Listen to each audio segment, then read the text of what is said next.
RMN Drama presents Kini ang akong suliran. Sa bugtong tuyo nga kami makaalagad kaninyo, among gituyo pagmugna kining maong tulumanon nga pagatambagan nila ni Dr. ni Elaine Bathan nga mutabang sa pag-iway sa mga gumunhap ug kalibo nga inyong gihambin hilabi na sa punto legal. Kinisab si Dr. Rene Obra ang kaabag sa inyong suliran. Ang akong suliran. Kini ang akong suliran.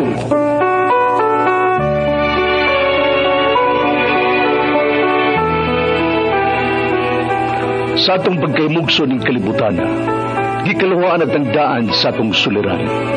Ang suliran mo'y kabahin sa itong inadlang panginabuhian. Aba na doon ay suliran nga dili mo mapasan nga ikaw ra. Nagkinahanglan kag katabang aron sa pagsulbad ni ini. Nagkinahanglan kag kahayag na mo'y mulamdag sa imong unahuna. Ug tungod ni ini, natawag kini nga atong tulumanon nga nag-uluhan. Kini ang akong suliran. Kini ang akong suliran. Mga minugbong duwa nga matapos lang sa usa ka hugna. Mga kinutlog gikan sa mga suwat sa mga minahal namong tigpaminaw. Busa kung aduna kamoy suliran nga naggumon karon sa inyong galamhan. Suwata ka na ug ipadala ning atong tulumanon. Kini ang akong suliran. Aron kabuhatan ka na og duwa sa kahanginan ug pagatambagan sa mga bulawan ng hunahuna. Kini ang akong suliran. Kini ang akong suliran. Sinumat ni Teresa Tirul Soria, ubos sa direksyon ni Ingrid Miss Iver Tudaso. Dalit kaninyo sa RMN Drama.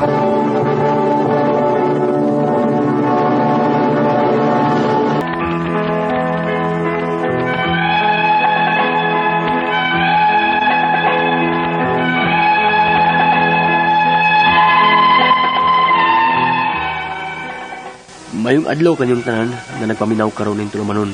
Kini ang akong suliran. Ilabi na kaninyo Dr. ni Obra ug Attorney Elaine Bathan. Ingon man sa mga artista nga maghataw kinabuhi ning akong suwat suliran. Taguan lang ko sa pangan nga Eric, 42 anyos.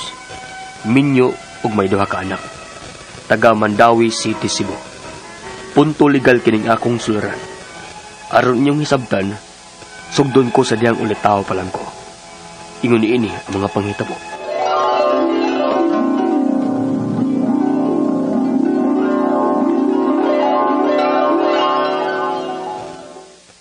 Unsa? Dili ka madawat sa ginikanan sa mga uyab? Ubay, kay naa sila laing lalaki nga naggustuhan para niya. Uy, disura na ba? Ay, basta ginikanan na mamawi mong kontra. Maol lagi bay.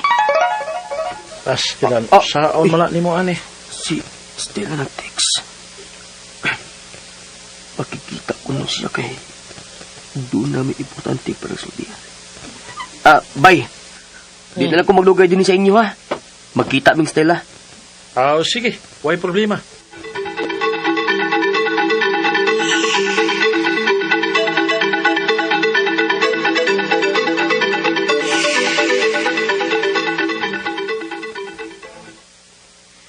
Mabdos ko, Eric. Nagbunga nga itong gibuhat. Stella, Gibuhat to na to. ayaw ka bala ka. Mga tubang ko si mong ginikanan. Baruganti ka. Pero naibaw ka nga dili ka nila dawat, diba? Ipaunsa mo man na nila nga naa naman na. Eric.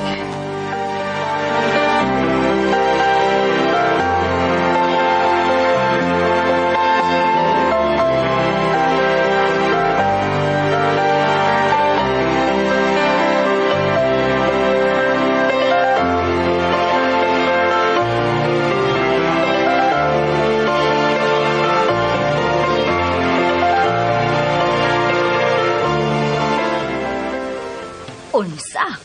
Mabdos ka? Oh, ma. Sa ato pa, di padayong kagyudayan ng tawala. Bisa gibaura ng kinalabo. Sir, ma'am, pobre lang tuod ko pero mangita kong pagi. Aron mabuhi na ko ang akong pamilya. Ha? Ugor sa may pagkaon mo sa among anak to. Wa ka magalit trabaho? Sir, nagsugod akong pangaplag trabaho. Naghuwat na lang kong tawag. Uyang di ka tawagan? Magngangaling among anak, umani mo. Sir, Pauli sa iyo, no? Gusto ming matigsulti sa mong anak nga kamera. Sir.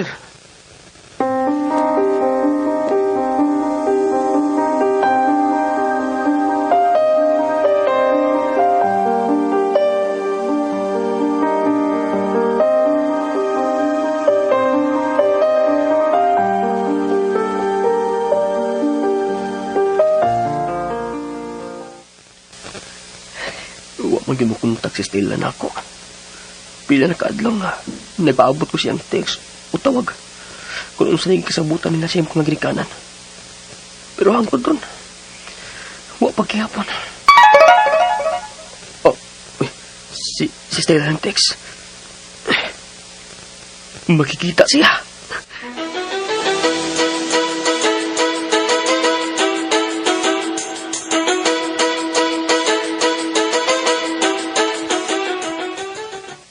Magbuwag na ta, Eric. Unsa? Pero Stella, dili mahimo. May umaabot na tang anak. Nahibaw ko. Pero kung ipadayon tani nga subak gyapon sila sa mga magpapa, mas stress lang ko. Gusto ka ba nga makuha ni nga akong gisabak? Stella. Ayaw ka bala ka. Inig panganak na ako. Pahibaw unti ka. Dili ti kakuhaan ng katungod sa bata. Stella.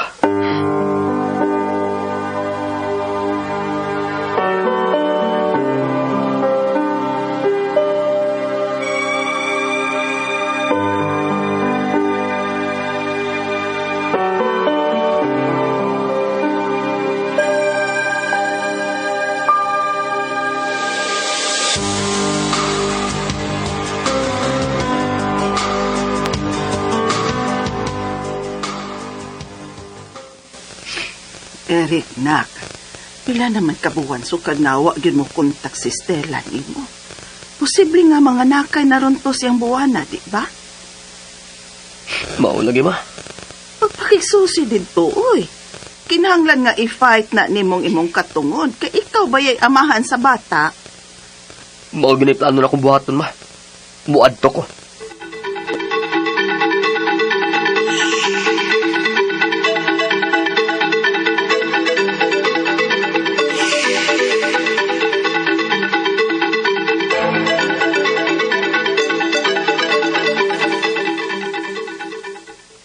Nanganak naman si Stella pag miyaging si Manalong. Huwag ka na may bao. Mao ba, Noy? Huwag man yung nila pa ibaw, ano yun, Noy, naas la karon diha, Noy?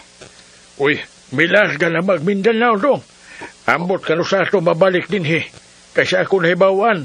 Ilan lang nga paabangan ang ilang bahay. Unsa, Noy?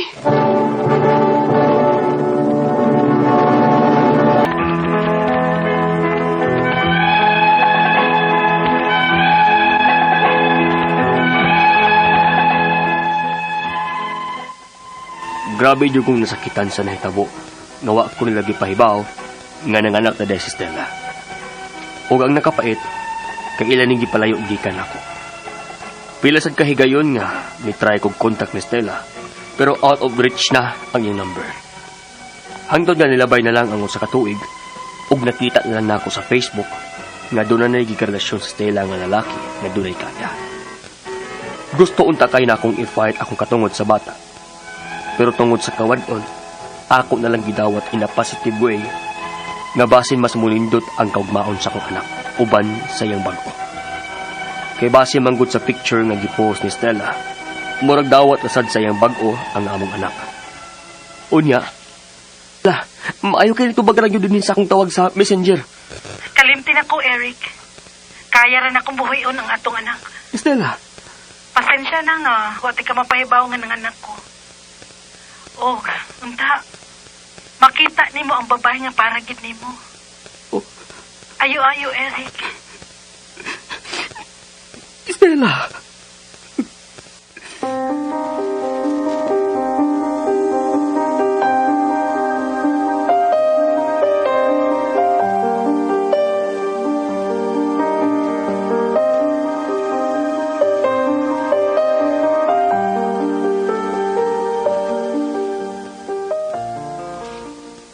Wala naman ko ilabot ni Stella ba eh. Dawat naman ako. Masahay, Bilang yun na ako mga likayan nga, magunahon na. Nga unta, makaila ko sa akong anak. Nga, makakupot ko niya. Usara gisulbad ana, no? Katugan ng ex ni mo nga si Jocelyn, sige pa ba ighapo pangumusta ni mo? Murag wa pa makamove on. Basig doon na pa may chance, bay. At least, ma-divert ang imong hunahuna. Bay.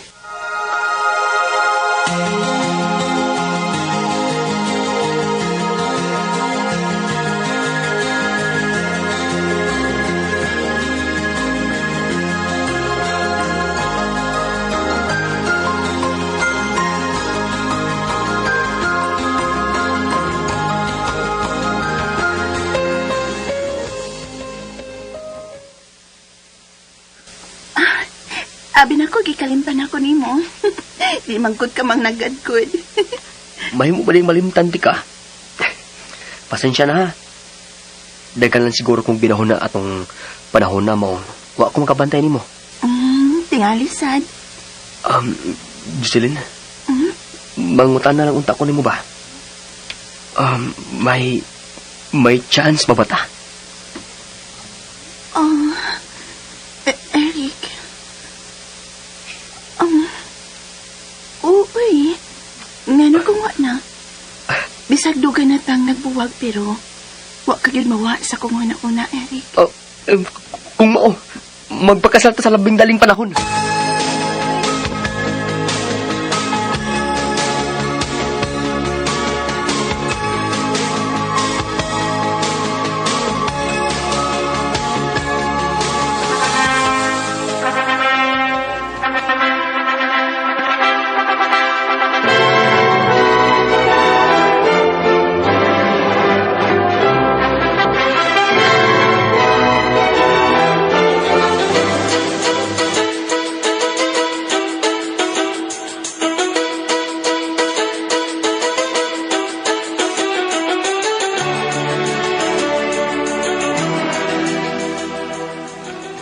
Dong, naulit naman day ko nun sila si Stella din. Mo ba day? Og doon ako'y nadunggan nga istorya, Dong. Mo-file ko nun sila kaso nimo sa wa nimo pagsuporta sa inyong anak sa pila ka tuig. Unsa day?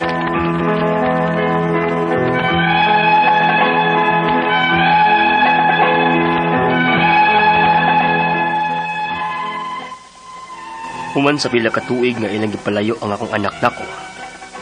Mupahil ko na sila kaso batok nako. Kaya wa jud ko na pumisuporta sa akong anak. Ang ako mga pangutana, mao kining mosunod. Unang pangutana. Maka-file dahil sila kaso nako nga sila man mismo mao yung nagpalayo sa bata nga rin ako. Ikaduhang pangutana. Karon kay minyo naman ko, ug naa na sa miduha ka anak sa akong asawa. Ang gusto nilang mahitabo nga musuporta ko sa bata sa kantidad nga ilang gusto. Pwede ba gud na nga sila mao'y magbuot? Dili kayo dako ang akong sweldo ug dapat sa ko'y laing obligasyon sa akong pamilya. Ikatulong pangutana. Bag-o lang ko nahibaw nga wa day ko gi-acknowledge sa birth certificate sa bata. Isip iyang amahan. Makapugos ba sila nako sa paghatag suporta? Ug maka-file ba sila kaso nako nga wa man ang akong pangalan sa birth certificate sa bata? Ikaw pat og katapusang pangutana. Kung iladog kong ma-filean og kaso, pwede ba sa kung maka-file nila? Nga klaro man nga sa sugod pa lang, ilan ang gikuha ang akong katungod isip amahan sa bata? Unsa mang kasuha akong pwede i-file nila? Asa man ko pwede mo dool aron makatabang ining akong sitwasyon? Palihog, tabangin tambagi ko. Kini ang akong suliran, Eric. Maayong adlaw mga suking tigpaminaw kini si Attorney Elaine Bathan og ako today ang muhatag ninyo og tambag og tubag sa inyong mga pangutanag, mga problema na may punto legal, personal, behavioral nga mga pangutanag, mga problema, psychological natong mga problema ipadanang tanan sa inyong suwat sa suliran_612@yahoo.com or sa ato ang Facebook account nga kini ang akong suliran official writers page. Pwede sad atong ipadala sa 3rd floor, Jose R. Martinez Building, Osmeña Boulevard, Cebu City. Lain-lain klase-klaseng pamaagi kung unsaon ninyo pagpadala ang inyong mga suwat o mga suliran diri namo. Ang importante kumplituha palyog ang mga detalye, hinungdan, sinugdanan anang inyong mga pangutana o mga problema aron mas klaro, mas sakto ang among mahatag nga tambag ug tubag anang inyong mga pangutana. Okay? Ug kanang greetings po sa tanan natong mga likers, ato ang mga followers sa kini ang akong suliran official writers page. Daghang salamat po sa ato ang mga likers ug followers sa DYHP RMN Cebu. And a big shout out sa mga LGBT sa Opera Kalunasan ug ni Cons Boyet Ocampo of Opera Kalunasan, gikan ni Mika Rojo of Tuyan, Naga City. Hello. Also to Jaja Balahadia Herodias dinha sa Camotes Island, no? Thank you kaayo ninyo, no? Pa-shout out gud ko no ang Family Mangapis nga maoy nag-sponsor, no, sa mga pa-raffle nila didto. Thank you pud ko no kang DJ Boyki nga taga Ilahara po, childhood friend niya kauban sa dance troupe kuno nila before. I think they had a very successful variety show dinha sa Barangay San Isidro tungod kay ang DYHP ug IFM 93.9 nag-variety show didto, no? Mo gid ni amo ang tinguha nga maghatag og lingaw og kasadya ninyo dili lang sa radyo but sa inyong lain-laing dapit dinha, no, sa inyuha. So salamat kaayo sa inyong padayon nga paghigugma og pagsalig sa amo ang stasyon. Thank you very much. And letter sender taga Mandaue City. Hello my fellow Mandawehanons nga bago lang gyud nagsaulog sa amo ang kapistahan Pista Senior ni adtong May 8. Congratulations for a very successful, no, nga fiesta celebration sa Mandaue. Ato ang letter sender pangan kay si Eric, 42 years old. Okay. Unya, kani siya, kabahin ni aniyahang hinigog mga medyo kontra sa ginikanan. Nga, wa mang yun ta kay murag katong nanganak na, wa siya gipahibaw nga nanganak na si Stella. Unya, gipalayo pagod sa iyaha. Unya, beski pagitry niya og kontak, murag wa gyud. After 1 year na lang siya nakahibalo nga naa na laing karelasyon si Stella, pero di man siya maka-fight kay naglisod pud siya, no? Di pud niya kaya tungod pud sa kawadon. Now, karon kay gifailan naman hinuon siya support, no? Siya pa hinuon nga naningkamot unta siya. Sumuna yung mga pangutana, no, ni Eric Town. Maka-file di ay sila kaso nako nga sila man mismo maoy nagpalayo sa bata nga rin ako. Okay.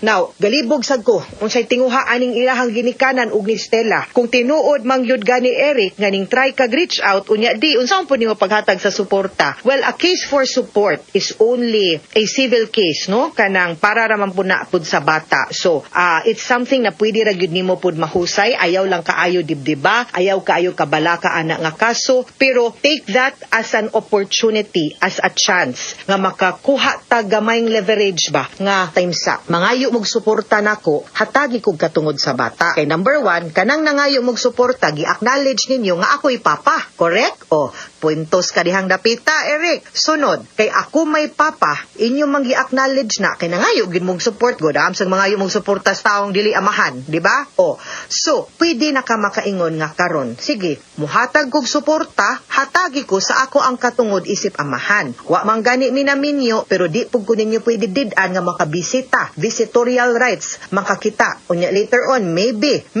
a few custody sa bata or a little time og ipaila-ila ko isip amahan sa bata. Ayaw mo pagswapang nga mangayo mog suporta, unya di ko ninyo hatagan pud sa akong katungod isip amahan. Kana diha na dapita makapuntos ta agwan tahalang na. And that's something na pwede ninyo mahusay nga subject to a compromise agreement in a case. So ayaw ka kalagot, ka hurt nga gikiha ka for support. Okay? Kay naa siya good, something good will come out of it. Munay akong giingon ninyo nga usahay, no, mahatagan tag gamay setbacks kinabuhi, pero at the end of the day ug ato gyung huna-hunaon na agdi ay gihapon siya maayo, no, nga effect or gidala or ihatag para sa ato. Sama ani, di ba? Kay pila ka tuig ka nga nag-reach out, gipalayo sa imuha, unya karon sila ni duol kay nangay magsuporta. Well, at least, no, makakuha pug ka, naapog kay opportunity nga maka-assert kung unsa pud ang imong gusto mahitabo. Okay? Now, ang kanang kaso nga support pod, di man pod na mo ingon nga muna ilahang gusto, obligado pug ka mohatag. Kay ang kanang kaso sa suporta,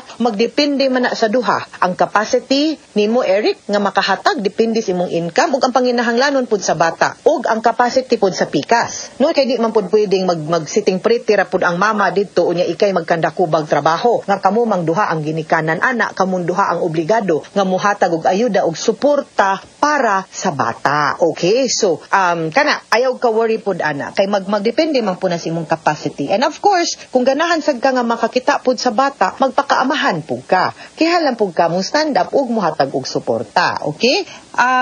Ikaduhang pangutana karon kay minyo naman ko ug naa na sad ni duha ka anak sa akong asawa ug ang gusto nilang mahitabo nga mosuporta ko sa bata sa kantidad nga ilang gusto. Pwede bagyod di ay na sila magbuot, dili di kaayo dako ako ang sweldo ug naapasad ko laing obligasyon sa akong pamilya. You are correct. Mo na akong giingon kaganina nga ang paghatag og suporta depende sa duha, capacity nimo ug ang panginahanglanon sa bata. Now, as to your capacity, wa na mag-ingon nga mo ni imuhang sweldo dapat mo imong ihatag. Kay i-take into consideration ang uban nimong obligasyon sa imuhang pamilya, mga bayranan, ug ang imuha pong personal nga gastuhan. Ang amsag di ka mo kaunog imo, mo pliti mo gasto gasolina ug uban pa. Pero di pud pwede nga wa gyud pud kay igahin para pud sa bata kay obligasyon man nimo pud kay anak man siya. So, dinha na dapitan nato husayon.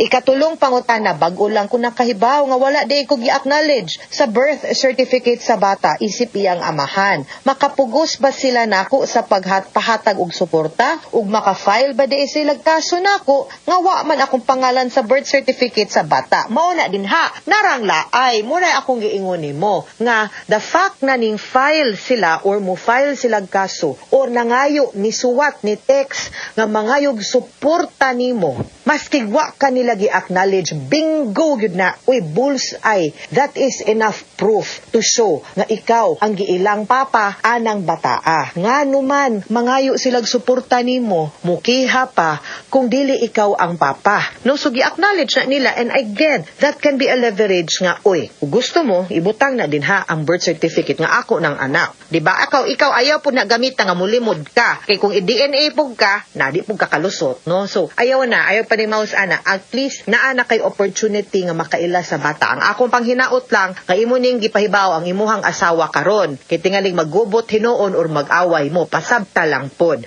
Nga mo ni kanang past nimo, no? Mo ni imo ang naagian sa una, kung wa man gani na nimo napahibaw siya. No, I hope makasabot sa imong asawa. Ikaupat og katapusang pangutana. Kung si ilag yun kung ma-filean og kaso, pwede ba sad kung maka-file nila nga klaro man nga sa sugod pa lang ila nang gikuhaan kung katungod isip amahan sa bata. Unsa man kasuha ang pwedeng i-file nila, asa man ko pwedeng moduol aron makapatabang ining akong sitwasyon. Okay, like I said, sayon kayo na ang kaso for support. Dili ra gani unta na angay mo adtog korte kung magkasabot lang mo, no? Suwat-suwat ra gyud unta na siya. Padira gyud ka moduol og abogado nga makatabang nimo in kaso og filean ka. A case for support is a special proceeding, dili man na kasong kriminal, no? Wa naman mo'y relasyon pud sa imong asawa, wa man po na gigamit nimo as a form of economic abuse, no? Naaman sad kay kanang katungod nga makakita pud sa bata, then at least ma-thresh out nimo ang imuhang gusto mahitabo, no? And ma-demand nga paprotektaran pud ka. Ang ako alang nga mapahibaw pud nimo ang imuhang pamilya, labi na ang imong asawa, kay this might change certain situations ninyo, labi na financial matters o kana barong mga panahon siguro nga allowed na nga makabisita ang bata ug ang pag-ilanga ang imuhang anak karon sa imuhang kaminyoon na adi sila half brother or half sister. Okay? Ayusa lang na siya, no? Mga suking tigpaminaw, hinaot unta nga naamoy nakutlo na pagtulunan karong adlaw. Kini si Attorney Elaine Bathan. Daghan king salamat sa inyo inyong pagpaminaw sa atong tulumanon hangtod sa sunod nga sugilanon. Dinhi gyapon sa to ang programa kini ang akong suliran gikan sa RMN Production Center, Radyo Mo Nationwide. Tatak RMN, daghang salamat ug maayong adlaw.